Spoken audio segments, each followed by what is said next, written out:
João capítulo 4, vamos dar sequência à série de mensagens sobre os encontros do Senhor Jesus. Capítulo 4, você conhece esse texto. Já temos a salinha das crianças, a titia Ed já está ali, aposta, arrebanhando as ovelhinhas de Cristo. Em nome do Senhor Jesus, antes do aniversário da igreja, a salinha das crianças estará climatizada, amém? Que amém fraco foi esse? Misericórdia, Senhor, desse povo. Amém, irmãos?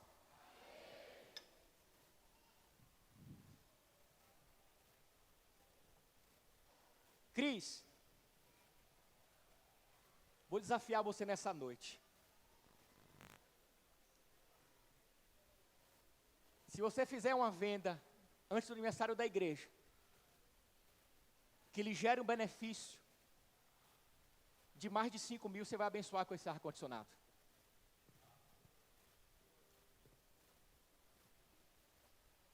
Eu gosto de gente assim, né, irmã Nene? Queridos, Fidelis, não dê risada não, que o próximo vai ser você, viu?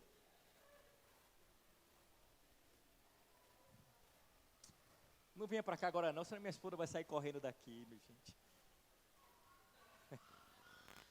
Eu não vou nem pregar. Logo agora que a igreja está toda linda, cheirosa, maravilhosa, você vai aparecer. Fique lá fora no nome de Jesus, vá. Eu vou lhe dar uma chance.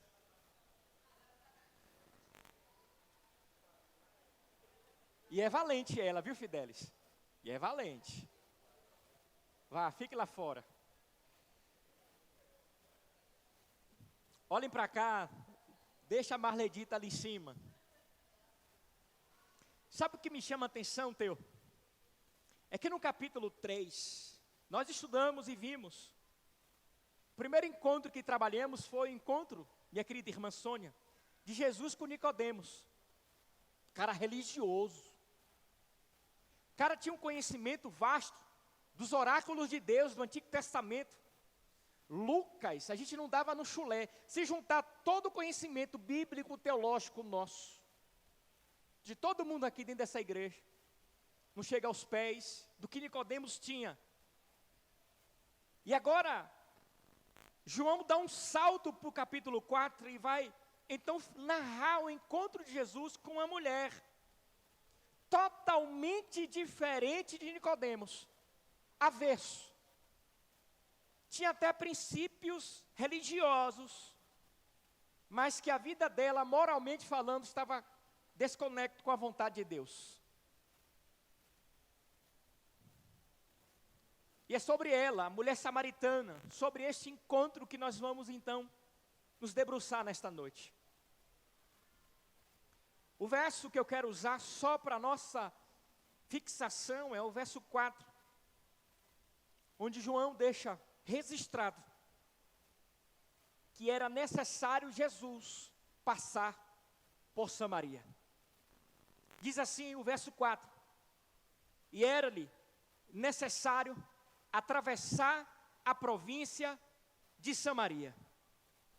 Que o Senhor possa aplicar a sua palavra em nossos corações. Algumas verdades veremos aqui então,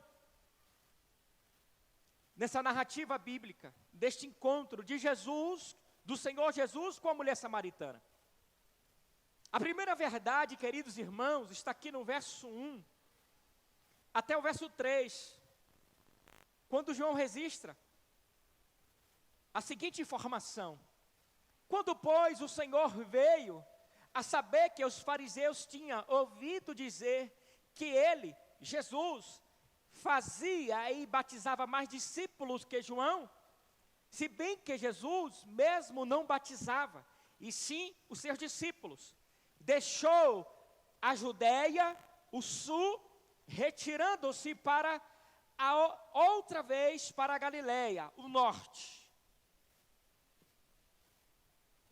A primeira informação que nós temos aqui, queridos irmãos, é que Jesus ouve falar, Lu, que os fariseus recebem a informação que ele fazia mais discípulos do que João e que ele batizava mais discípulos do que João. Quando ele ouve essa informação, irmã Lia, ele entende que ele deve sair da Judeia e ir então para a Galileia. E qual é a lição, a verdade que nós extraímos aqui, nessa ação, nessa atitude, nesse ato de Jesus? É que, simplesmente, mediante a crescente do seu ministério, o que estava reverberando em relação ao seu nome, os milagres, as maravilhas, os seus feitos, Jesus, então, evitou um conflito entre o seu nome e o nome de João Batista. Ele evitou uma comparação entre ele e João Batista. Por isso, então, queridos irmãos, que ele age com muita humildade, com muita sabedoria, com muito cuidado, para a tomada de decisão de sair da Judeia. Jesus, queridos irmãos, ele não age por motivo de rivalidade ou opressão humana, porque ele poderia muito bem ficar na Judeia, sendo ele aquele que estava fazendo mais discípulos do que João. Não estava batizando, mas fazendo discípulos, porque uma grande multidão o cercava, o seguia. Mas ele age com muito cuidado, com muita humildade, com muito zelo, para não haver uma rivalidade, para não haver uma situação delicada, mediante o evangelho que ele já estava anunciando, a mensagem que ele já estava pregando, e a missão que ele deveria cumprir, aquilo que o Pai, o Ortogol, estabeleceu para ele realizar. Jesus não queria holofotes em cima dele. Jesus não queria briga e situações em relação ao seu nome, entre ele e João Batista. Quem é o maior, eu ou João Batista? Quem deve prevalecer, eu ou João Batista?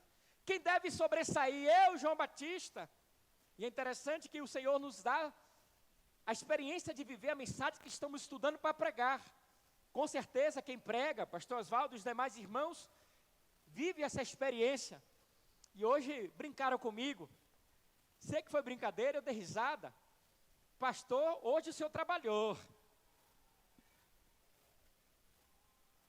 Teve gente nova na nossa igreja que falou: pastor, o celular ficou aqui carregando e o senhor não ficou no celular. Falei: olha, o que é que disseram para esta pessoa? E eu fiquei guardado no coração e lembrando da história de Davi, que enquanto seus irmãos estavam à vista, ele estava lá no campo trabalhando com as ovelhas do seu pai. Os homens não estavam notando Davi, mas aquele que vê todas as coisas estava. Aquele que o incumbiu e o trouxe ao mundo para cumprir um propósito de se tornar futuramente o rei de Israel, estava de olho centrado em cima dele e conhecia o coração dele. Por isso, queridos irmãos, não estamos aqui atrás de holofotes. Não estamos aqui para promover o meu nome e o seu nome. Não estamos aqui para dizer quem prega melhor, quem canta melhor, quem serve melhor, quem limpa melhor, quem cuida melhor, quem é líder melhor, quem age melhor, quem faz melhor. Não! Devemos fazer como o Senhor Jesus, quando isso acontecer, se retirar. A glória não é minha e nem sua, não deve ser minha e nem sua, nem centrada em mim nem em você. A glória é exclusivamente de Deus, o nosso Pai Celestial. Você está aqui por causa dele. A glória de Deus. Mas tem irmãos que faz mais do que o outro. Não é isso que a gente deve notar. Mas é louvar a Deus pelo serviço dos irmãos, pela ação dos irmãos, pela voluntariedade dos irmãos em todo o serviço prestado ao Senhor Jesus. Mas não podemos medir quem é maior e quem é menor. Isso cabe ao Senhor. Temos uma orientação bíblica que aquele que quer ser o maior tem que ser o... Saia de cena, meu irmão. Saia de cena, minha irmã.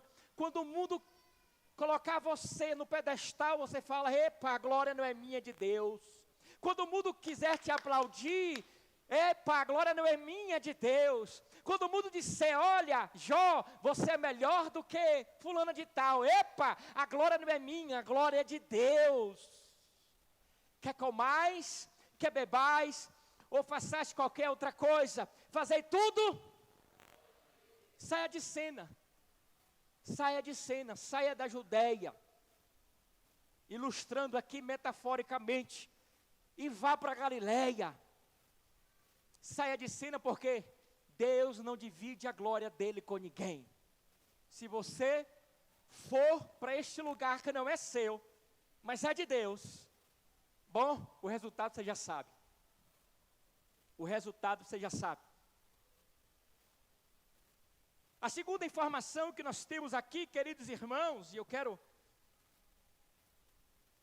ser o breve possível diante de tantas informações preciosas que nós temos nesse encontro de Jesus com a mulher samaritana, é o verso 4.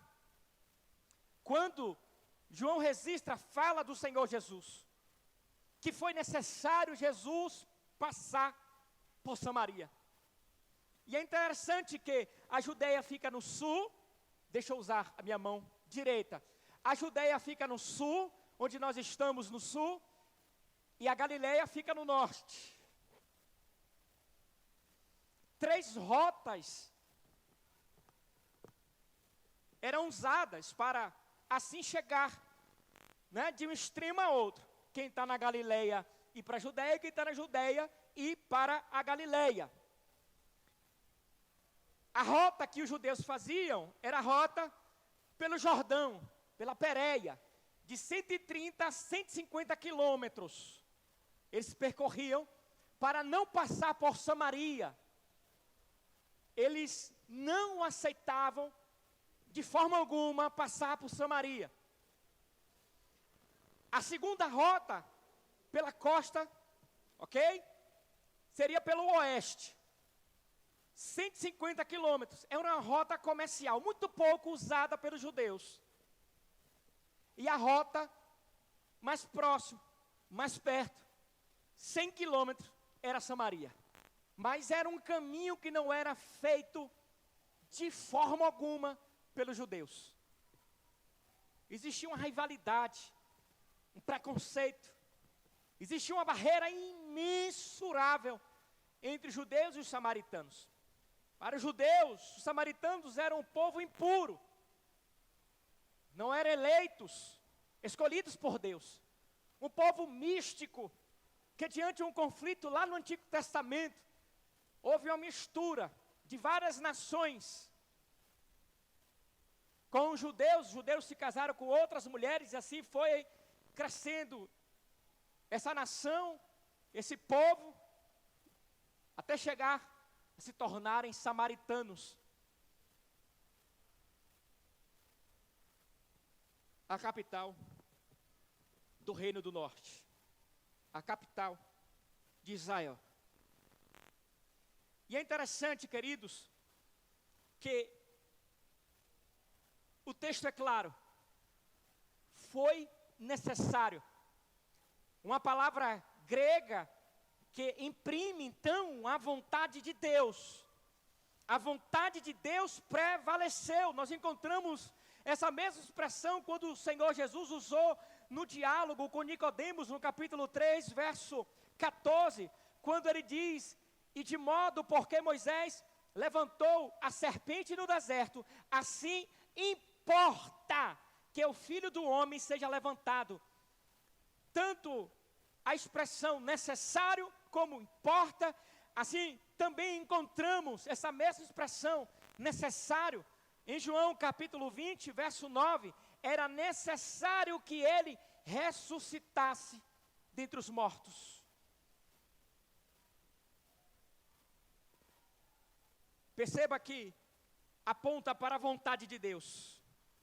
O Senhor Jesus, ele veio para cumprir o plano de salvação do Pai. Nada, absolutamente nada digo no ministério do Senhor Jesus, Cris, foi improvisado. A gente improvisa. A gente dá o jeitinho brasileiro. Mas nada no ministério de Jesus foi improvisado. Tudo foi estabelecido pelo Pai. E é interessante que cada encontro, palavra, milagre, o que foi revelado, mediante a submissão do Filho de Deus, veio para, de fato, trazer o mistério que estava em oculto para, assim, ser revelado. Revelar os desígnios do Pai para a sua igreja, para seu povo, para seus eleitos. O Senhor Jesus tinha um encontro, por isso que ele fala, irmã Marlene, foi necessário, tinha um encontro. Esse encontro estava marcado desde a eternidade, Dea. No calendário do Pai, no calendário eterno do Pai, estava marcado esse encontro. Por isso que Jesus falou, é necessário passar por Samaria. O encontro foi marcado. E aqui está o primeiro aspecto. O aspecto geográfico. Necessário passar por Samaria, quebrando todos os protocolos religiosos, todos os paradigmas. Necessário, segundo ponto, porque foi o projeto de Deus, plano de Deus. E por fim, porque também o projeto entrelaçado à obra missionária de salvar, não só a mulher, mas muitos em Samaria. Por isso que Jesus precisou passar por lá, por Samaria. O Senhor veio para buscar e salvar o que se havia perdido, e essa foi a missão estabelecida pelo Pai para que o Filho pudesse cumprir. Lucas capítulo 19, verso 10. E Samaria representava os marginalizados, os desprezados, os esquecidos pela religião judaica. Essa foi a missão que o Pai incumbiu o Filho de realizar. Salvar. Passar por Samaria, Alex, foi um ato de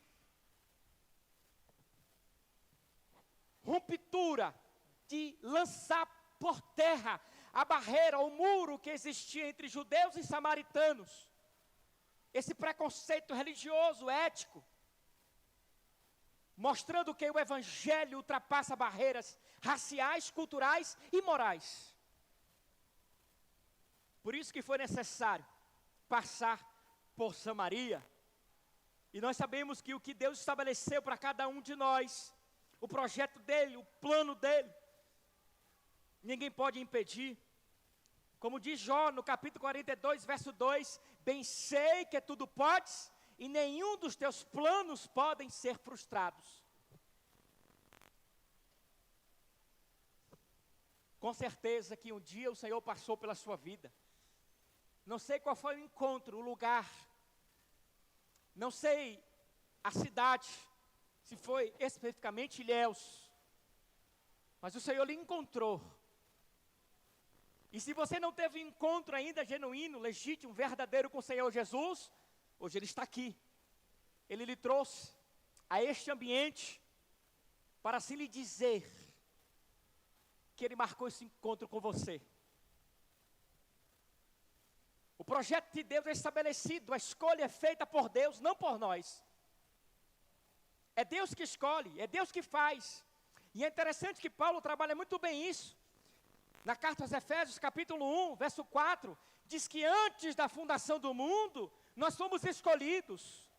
No verso 11, ele diz que, a parte B, que Deus faz todas as coisas conforme o conselho da sua vontade.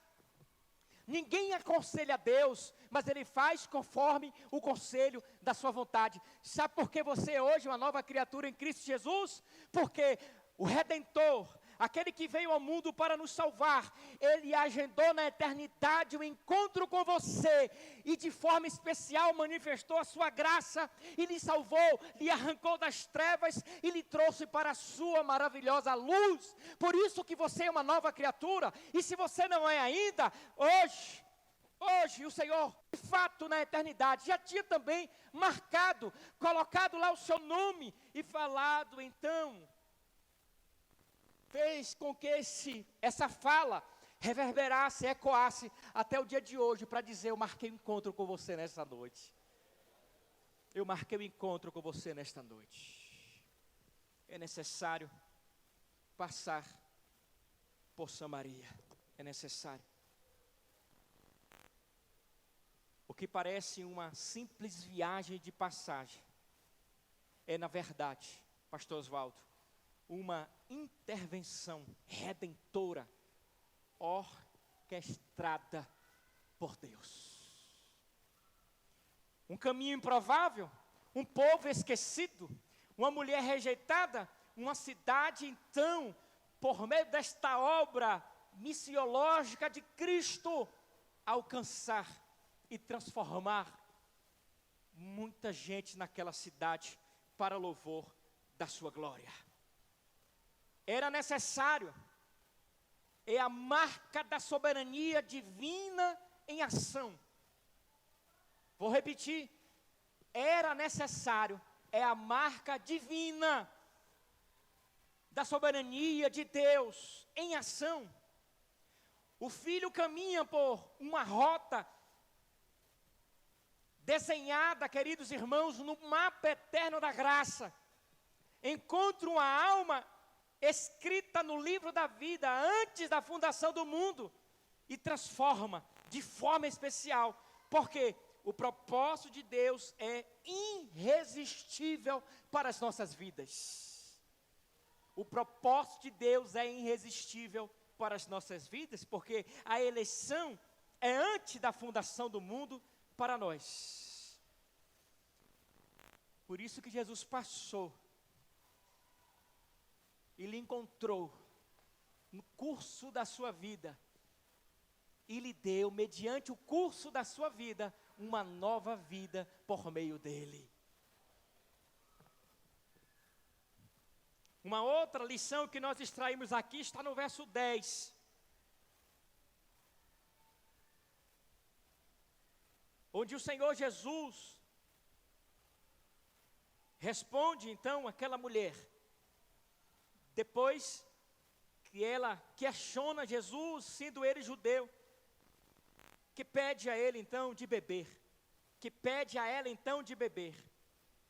E ele diz no verso 10, se conheceres o dom de Deus, e quem é o que te pede, dai-me de beber, tu lhe pedirias, e ele te daria água viva.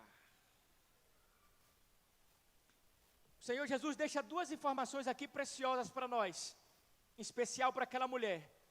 Ela não conhece o dom de Deus, e ela não conhece aquele que está pedindo a ela de beber. O dom de Deus e a salvação. Paulo deixa isso claro em Romanos capítulo 6, verso 23. O dom gratuito de Deus, a salvação. A salvação estava diante dela, e ela não conhecia, porque Jesus pede a ela de beber água no campo físico, humano, uma necessidade biológica, natural do homem. E ela deixa claro, eu não te conheço, só sei que o Senhor é judeu. Eu não te conheço, só sei que o Senhor é judeu. Porque ela deixa claro no verso 9. Sendo tu judeu, só conhecia isso de Jesus. Só sabia isso de Jesus. E por quê? Por causa das suas vestimentas. Por causa da sua fala. Por causa das suas atitudes. Por causa do seu movimento em direção a ela. É notório, é perceptível. ela não conhece o dom de Deus, não era mulher salva, e nem conhecia o Senhor Jesus. Bom, aplicando a nossa vida, com todo o respeito, conhecer o dom de Deus, muita gente conhece, sobre a salvação, que Deus salva, que Deus passa a habitar no homem, quando ele é regenerado, quando ele nasce de novo, por meio do seu Espírito. E agora, mais uma vez, eu digo com todo o respeito, conhecer Jesus, muita gente fala que conhece a Jesus. Quer ver uma coisa? Quem conhece a Jesus? Levante a mão, por gentileza. Quem conhece? São poucos que conhecem, que poucos levantaram a mão, né? Conhecer a Jesus, ao Senhor Jesus, muita gente conhece. Conhece porque ouviu alguém falar. Conhece porque os pais ensinaram. Conhece porque vovô falou. Conhece porque já leu a Bíblia. Conhece porque frequenta a igreja. Conhece porque está no meio cristão. Conhece porque pratica os rituais estabelecidos pela igreja local. Conhece porque isso, por causa daquilo outro. Conhece.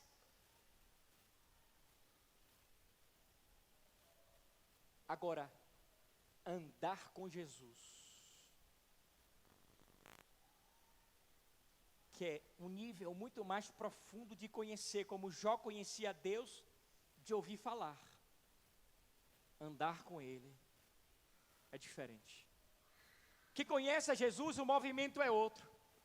Quem conhece a Jesus está em sujeição a Ele e a sua palavra. Quem conhece a Jesus, pratica aquilo que Ele estabeleceu para praticar. Quem conhece a Jesus está envolvido no seu reino, está com o olhar centrado nele e na sua vontade. Quem conhece a Jesus, seu coração está prostrado a cumprir aquilo que Ele estabeleceu a cumprir. Quem conhece a Jesus declara a mesma coisa que Ele declarou para seus discípulos, quando Ele diz aqui no verso 34, a minha comida consiste em fazer a vontade daquele que me enviou e realizar a sua obra.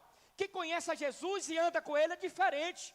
Quem conhece a Jesus nega a si mesmo, as suas vontades, seus desejos, toma a sua cruz. Cruz fala que eu preciso sacrificar algo na minha vida, como diz o escritor de Hebreus, capítulo 12, no verso 2, no verso 1, onde eu deixo o sobrepeso para trás. Quem conhece a Jesus e anda com Ele, porque nasceu de novo, tem uma nova vida, as coisas velhas se passaram, eis que tudo se faz novo. Quem conhece a Jesus não fica de mimimi na vida cristã, mas entende que precisa carregar a sua cruz. Cruz fala de sacrifício, mas fala também de morte. Quem conhece a Jesus segue os seus passos, porque Ele diz, siga-me, siga-me. Não seguir os seus desejos, as suas vontades, o que você quer, o que der na teia, ou porque você quer fazer aquilo que de fato você quer fazer. Não, quem conhece a Jesus, que nasceu de novo, que tem uma nova vida, não vive mais para si, mas vive para o louvor da sua glória. Não tem mais direito sobre a sua vida. Quem vive e anda com o Senhor Jesus é diferente. Tem o seu brilho, tem o seu cheiro, tem a sua palavra, tem os seus olhos, tem os seus ouvidos, tem as suas ações. Quem anda com Jesus é diferente. Quem anda com Jesus tem um proceder diferente. Quem anda com Jesus é porque nasceu de novo. Quem anda com Jesus não está com o coração nesse mundo não, irmãos. Porque é uma contradição. O conhecer que eu falo aqui, queridos irmãos, é o andar. Não conhecer como essa mulher, que nem conhecia. Porque, meus irmãos, se você não conhece a Jesus e não anda com Ele, é porque você não é amigo de Jesus. Se você não é amigo de Jesus, primeiro para ser amigo de Jesus, vamos lá, para ser amigo de Jesus. Mesmo Evangelho de João, capítulo 15, no verso 14. Vós sois meus amigos, se fazeis o que eu vos mando. Para se tornar amigo de Jesus, para andar com Jesus, Erisvaldo, tem que fazer o que Ele manda. Você faz? Não me responda. Você faz o que Jesus manda? Você faz o que Jesus manda? Porque falar é muito fácil. A falácia não alcança o coração de Deus. Não tem conversa com Deus. Não tem. Você pode conversar com seu cônjuge. Você pode conversar com seu pastor. Você pode conversar com A, com B, com C. Mas não tem meio termo com Deus, irmãos. Não tem. Você não pode dizer uma coisa por fora e por dentro você ser outra. Por quê? Capítulo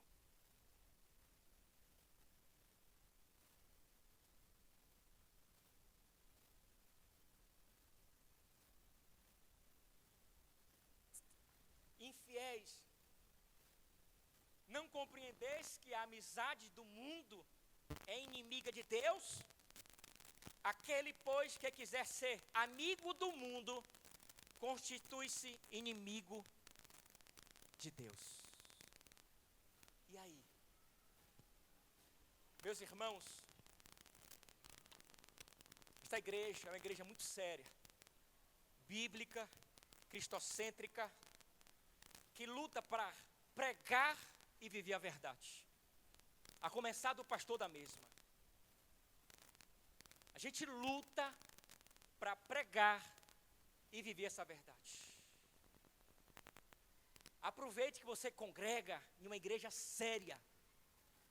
E se encha de orgulho por isso, para a glória de Deus, que Deus lhe plantou em uma igreja séria, bíblica, cristocêntrica.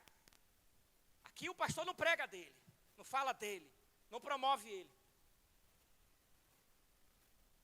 Aqui é o evangelho, a mensagem é expositiva, séria, bíblica, cristocêntrica. E se isso não acontecer um dia, por favor, se reúna e tire essa igreja.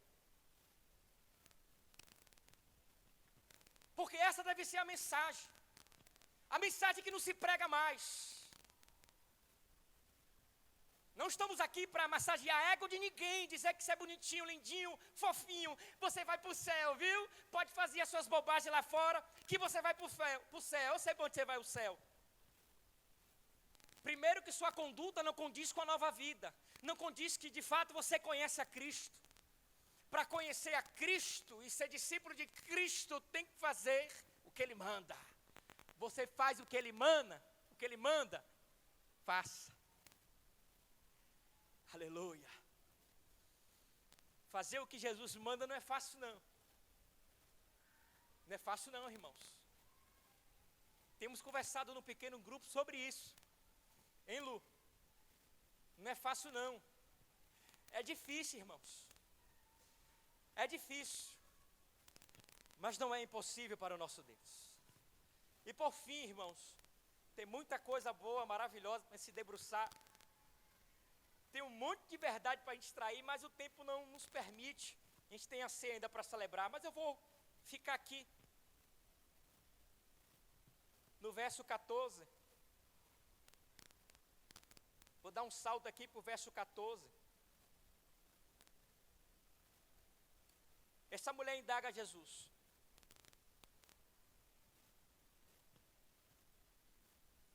Verso 12. Diante do que o Senhor me falou, o Senhor é maior do que Jacó, o nosso pai. Foi Ele que nos deu esse poço. Ele mesmo bebeu desta água. Não só Ele, mas também os seus filhos, seus animais. E Jesus frisa. Ela não conhecia o dom de Deus, e nem com quem ela estava falando. Não conhecia. Mas Jesus afirmou para ela, verso 13: quem beber desta água, tornará a ter sede. Hoje eu fiquei com sede. Desci umas 2 vezes para beber água. Muita água. Estou com sede agora, vou beber. Ah tá, estou com sede de novo, vou beber. Ah tá, estou com sede de novo, vou beber. Perceba que o Senhor Jesus deixa claro, segundo um princípio natural da vida, a água que a gente bebe vem para trazer benefícios para a nossa vida e nos manter de pé. O ser humano é mantido por mais de 70% de água. Por isso que a gente precisa beber muita água. E é por isso que a gente tem sede. E todo dia a gente precisa beber água. A gente consegue ficar sem comer muitos dias, mas sem beber água, já foi.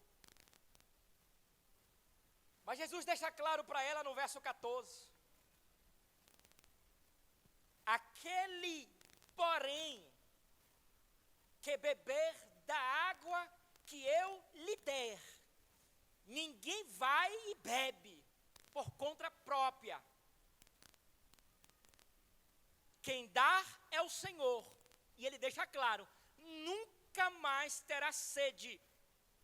Pelo contrário, a água que eu lhe der, será nele uma fonte a jorrar para a vida eterna. Que água é essa, queridos irmãos? Que água é essa? Nós sabemos e conhecemos que a própria palavra, nós usamos aqui um princípio teológico, a teologia bíblica para interpretar a própria Bíblia. E é o que nós fazemos para de fato chegar ao cume, então, da linha de pensamento do que Jesus queria falar para aquela mulher. Comunicar àquela mulher. A água fala de pureza, purificação, de renovação, de lavagem. É pela palavra, é pela água que nós somos purificados, a igreja. Paulo também usou essa referência, escrevendo ali aos Efésios capítulo 5, no verso 25 e 24, 25 e 26, perdão. E aqui também o que o Senhor Jesus está dizendo, apontando, porque ele fala do dom, e anteriormente conversando com Nicodemos, ele deixa claro também, usando um elemento natural, o vento, simbolizando, usando como metáfora, o Espírito. Aqui também ele faz a mesma coisa. No capítulo 3, no verso 8, ele diz, o vento sopra para onde quer, ouve a sua voz, mas não sabe de onde vem, nem para onde vai. Assim é todo aquele que é nascido do Espírito. Ele usa então um elemento nosso, natural, o vento, para dizer da ação do Espírito naquele que nasce de novo, que é guiado, que é conduzido, iluminado, direcionado pelo Espírito. Aqui ele diz a mesma coisa. A água que eu lhe der será nele uma fonte a jorrar para a vida eterna. Que água é essa? É a presença de Deus em nós. É o Espírito Santo de Deus em nós. Quando nós bebemos desta água, é impossível ter sede. Quando nós temos essa água, é impossível ela sair de nós. Ela amplia dentro de nós, por isso que o mandamento é, Efésios capítulo 5, verso 18, não vos embriagueis com vinho, mas o que? Enchei-vos do Espírito Santo de Deus. Quanto mais você busca, quanto mais cheio você vai ser do Espírito Santo de Deus, dessa água que vai trazer segurança e vai jorrar para a vida eterna. Aqui é uma palavra escatológica de Cristo para esta mulher. Não só aqui você terá a minha presença, não só aqui terá o Espírito na sua vida, mas também, de forma tão especial, Ele vai dar segurança para te levar até o final para entrar no gozo eterno com meu Pai. É isso, queridos irmãos, já bebemos dessa água, louvado seja Deus. E se você não bebeu, você que está aqui nessa noite, você que vai assistir essa mensagem, creia, você precisa beber desta água que Cristo dá, pois é ela que vai lhe dar a condição da vida eterna, é o novo nascimento, é a nova vida, é o Espírito Santo de Deus que passa a habitar em nós. Esta é a água que nós devemos beber, é esta água que nós bebemos, é esta água maravilhosa que nós não teremos mais sede. Amém? Beba desta água, beba desta água, beba desta água. Queridos, você que nasceu de novo, você que é uma nova criatura em Cristo Jesus, você que entendeu o dom de Deus. E quem é Jesus? O Jesus histórico e o Jesus bíblico. Aquilo que é nos revelado pelas sagradas escrituras, as boas novas.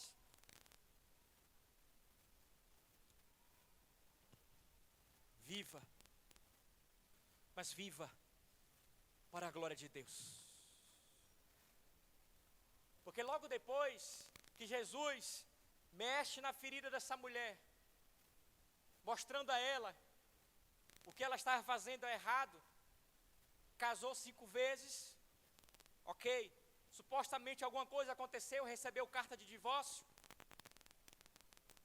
mas o marido que ela estava agora, o homem, melhor dizendo, que ela estava agora, não era dela, imoralmente, vivendo uma vida totalmente desgarrada da vontade de Deus. Jesus fala isso para ela, ela abre o coração, confessa. Jesus vê a seriedade do coração dela, automaticamente ela reconhece que Jesus é profeta, verso 19. Depois, ela muda de assunto. E agora entra o ensino de Jesus, de como então devemos adorar a Deus. E aqui eu quero concluir, finalmente. Como nós devemos adorar a Deus. Foi necessário Jesus passar por Samaria para conversar com uma moça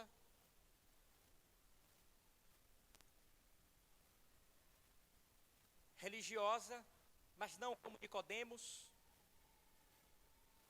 fora dos padrões morais estabelecidos pelo Antigo Testamento. Uma mulher que não era salva, uma mulher que estava muito longe de fato ser uma adoradora de excelência, nem adoradora de fato. Mas Jesus passou por Samaria, foi ao encontro dela.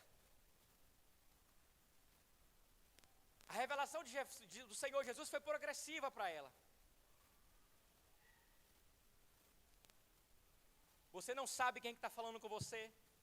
Você não conhece o dom de Deus. Você está diante do caminho da verdade da vida. Jesus aponta para ele, ela não conhecia Jesus.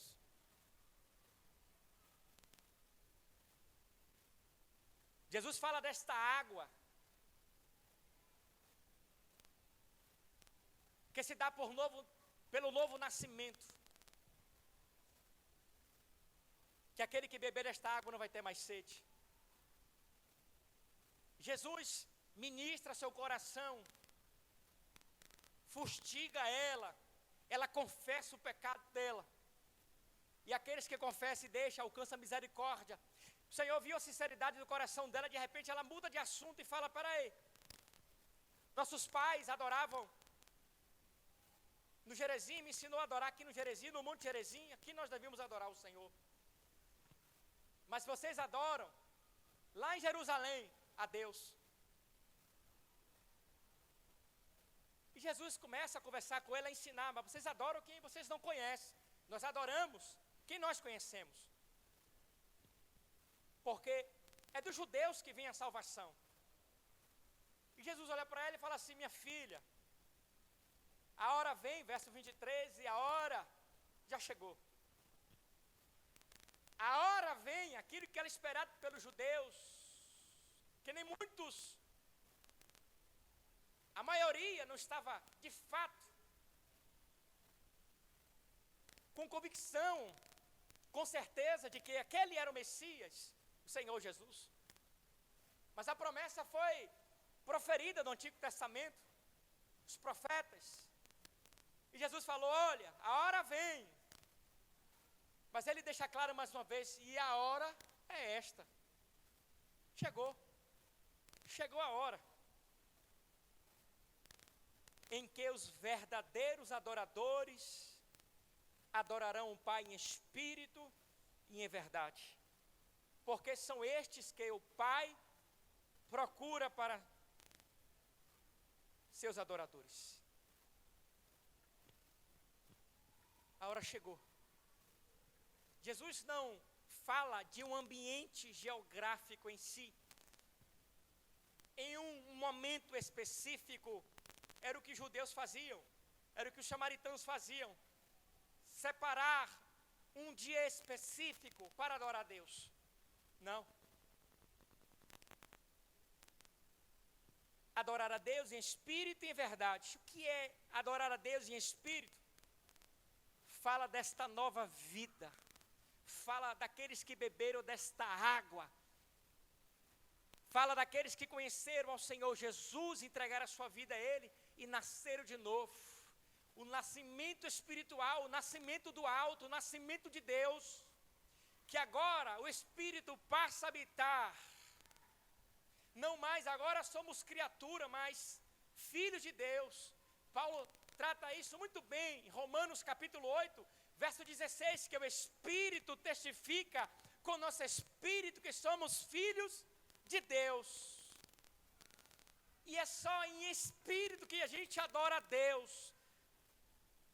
Não tem como não nascer de novo e adorar a Deus em espírito. Só adora a Deus quem nasceu de novo, pois só adora em espírito, só adora guiado pelo Espírito Santo de Deus.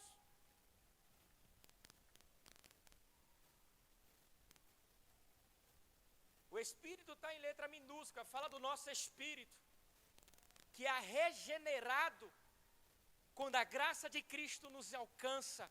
Quando a graça de Cristo transpassa o nosso coração, somos regenerados, nascemos de novo. E agora o Espírito passa a habitar em nós.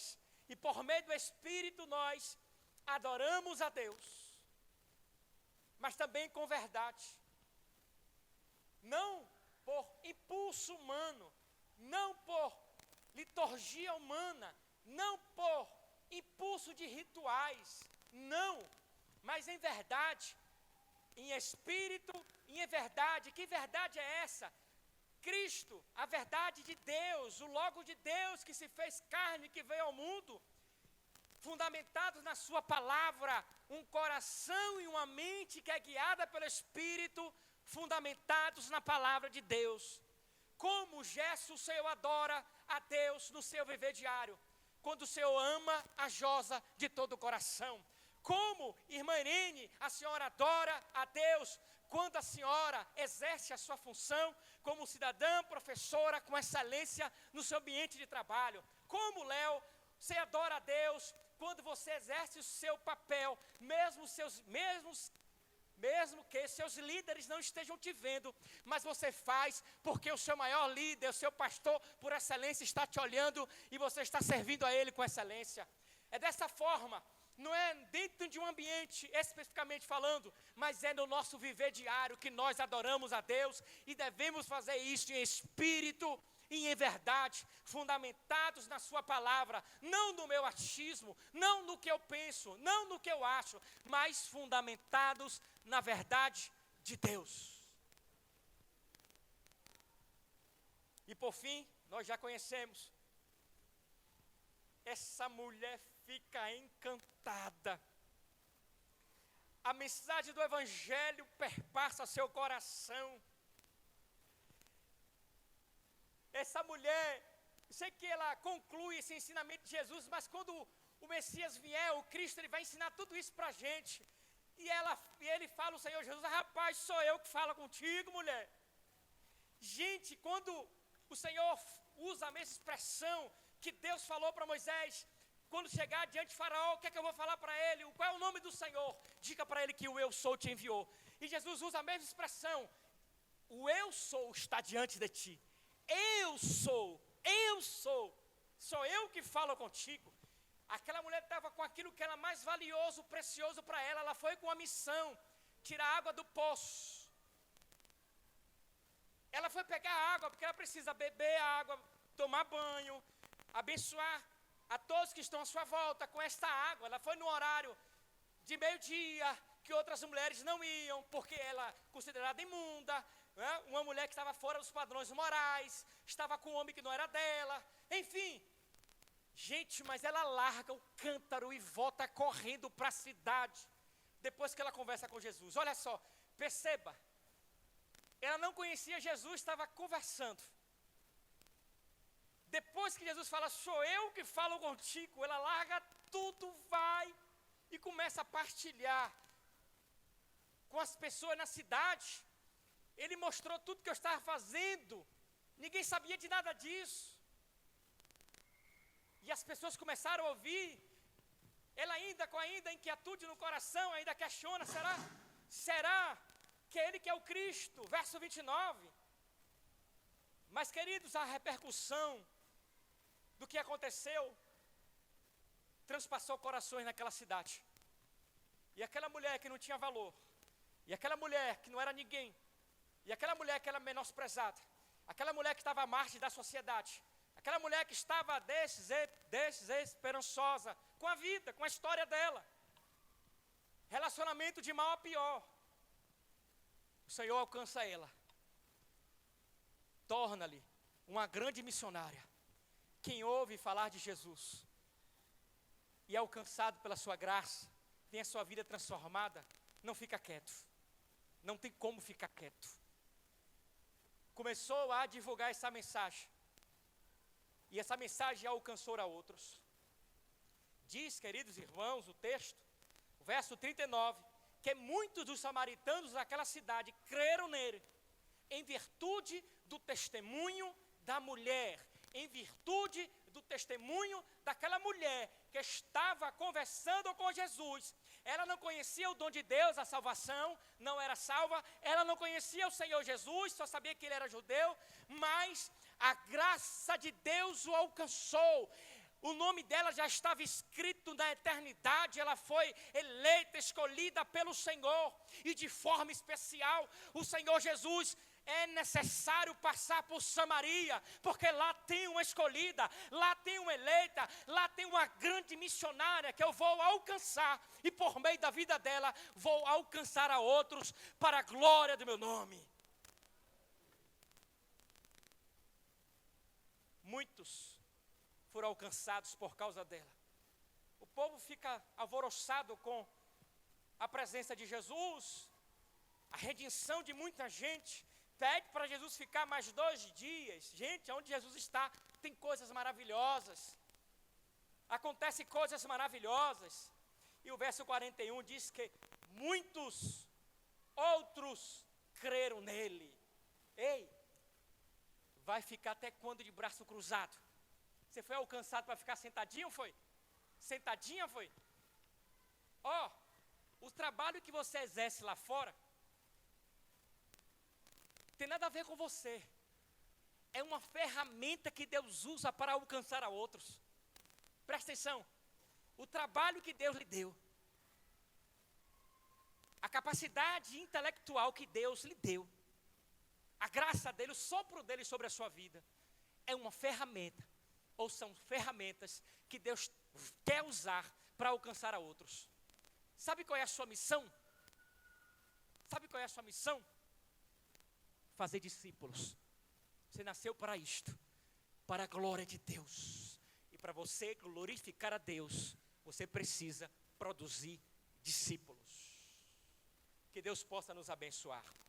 Baixe sua cabeça e faça uma reflexão. Faça uma reflexão.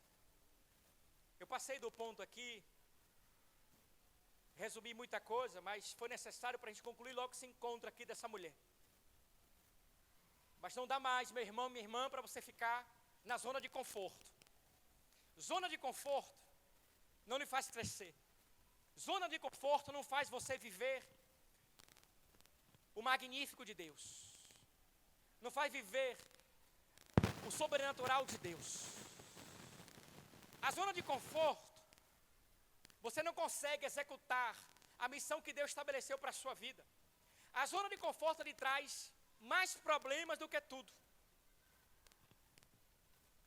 Você fica reclamando, fica murmurando, fica se queixando da vida, as portas não se abrem, não é? Até tá trabalhando, mas não é isso que Deus quer. É muito mais do que isso, porque o trabalho é a ferramenta que Deus lhe dá para você cumprir a missão. E aí? Até quando? Até quando? Tem que levar a sério. Lembre-se que você não é só criatura, mas agora é filho, filha de Deus, discípulo de Cristo, e tem uma missão a cumprir. Vamos juntos cumprir essa missão? Vamos avançar? Vamos pregar o Evangelho? Reflita sobre isso na vida dessa mulher, que não era ninguém, e passou a ser a missionária de Cristo. Que não tinha valor, não era escutada por muita gente, mas passou a ser escutada, e muita gente foi alcançada por meio da vida dela.